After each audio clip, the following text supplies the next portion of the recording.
लोकसभा चुनाव 2026 की तैयारी में सभी पार्टियां लगे हुए हैं और सभी पार्टी जो सत्ता में है जो विपक्ष में है सभी अपने अपने चुनावी एजेंडे को भी लोगों के बीच रखने का काम कर रहे हैं। केंद्र में एनडीए की सरकार है, वही विपक्षी दल जो है वो इंडिया गठबंधन के साथ चुनावी मैदान में उतरने वाले हैं। हाल के दिनों में आपने देखा होगा कई विपक्षी दल जो हैं वो मिल करके इंडिया गठबंधन को बनाया है और सबसे बड़ा मुद्दा जो है वर्तमान में वो जाति जनगणना को लेकर के है। और इसका ताज़ा उदाहरण जो उन लोगों ने पेश किया है वो बिहार से किया है। बिहार में जाति जनगणना को कराया है। राजद, जदयू और कांग्रेस की गठबंधन की सरकार है बिहार में और बिहार में उन्होंने जाति जनगणना को कराया है। लेकिन वहीं उत्तर प्रदेश में मुख्य विपक्षी दल जो है समाजवादी पार्टी, उसके मुखिया जो हैं अखिलेश यादव, उन्होंने भी जाति जनगणना के पक्ष में बयान दिया है और कई बार चुनावी घोषणा में और विधानसभा में भी कल उन्होंने सवाल पूछा था। उसकी पार्टी की ओर से सवाल पूछा गया कि क्या आप जाति जनगणना कराएंगे, जाति जनगणना के पक्ष में हैं, जिसको लेकर के भारतीय जनता पार्टी की ओर से जो बयान दिया गया। उत्तर प्रदेश के उप मुख्यमंत्री हैं केशव प्रसाद मौर्य, उन्होंने जो बयान दिया है उसके बाद पूरे देश में एक हलचल सी स्थिति हुई है।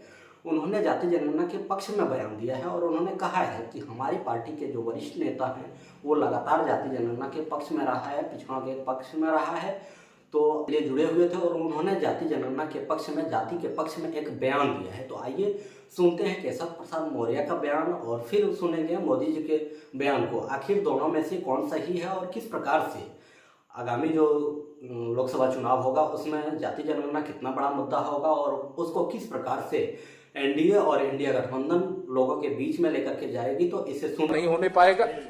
मैं आप के माध्यम से जो जाति जनगणना का विषय इन्होंने रखा है, यह जानते हैं माननीय सदस्य हैं, वरिष्ठ लोग, लेकिन वरिष्ठ होने के नाते ये जानते हैं कि जाति जनगणना भारत सरकार के माध्यम से कराई जाएगी और हमारे वरिष्ठतम नेताओं ने भी ये कहा है कि हम जाति जनगणना के खिलाफ नहीं है। और केशव प्रसाद मौर्य भी जाति जनगणना के खिलाफ नहीं है, ये सदन में छाती ठोक करके कह रहा हूं। लेकिन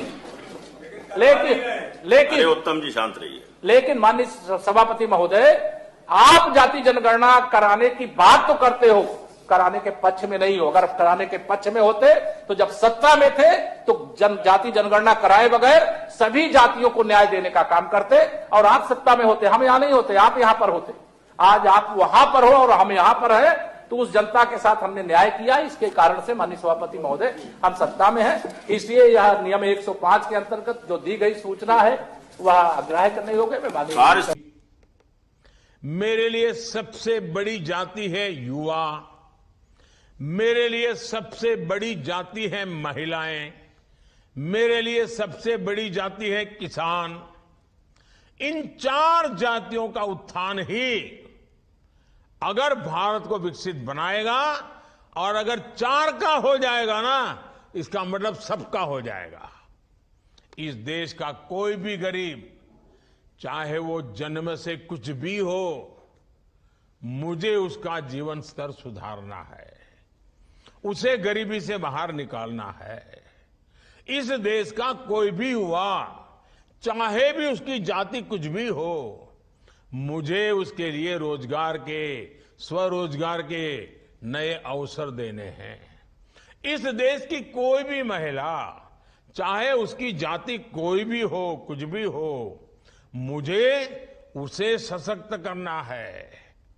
इस देश का कोई भी किसान, चाहे उसकी जाति कुछ भी हो, मुझे उसकी आय बढ़ानी है, मुझे उसका सामर्थ्य बढ़ाना है, मुझे उसकी खेती को आधुनिक बनानी है, मुझे उसकी खेती में जो चीजें उत्पादित होती है उसकी मूल्य वृद्धि करनी है।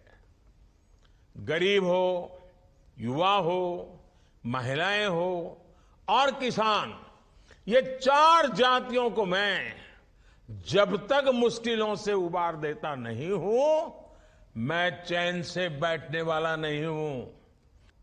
और ये चारों जाति जब सशक्त होगी तो स्वाभाविक रूप से देश की हर जाति सशक्त होगी। झारखंड की हर छोटी बड़ी खबर के लिए बीकेडी न्यूज झारखंड के यूट्यूब चैनल को सब्सक्राइब करें और फेसबुक पेज को फॉलो करें।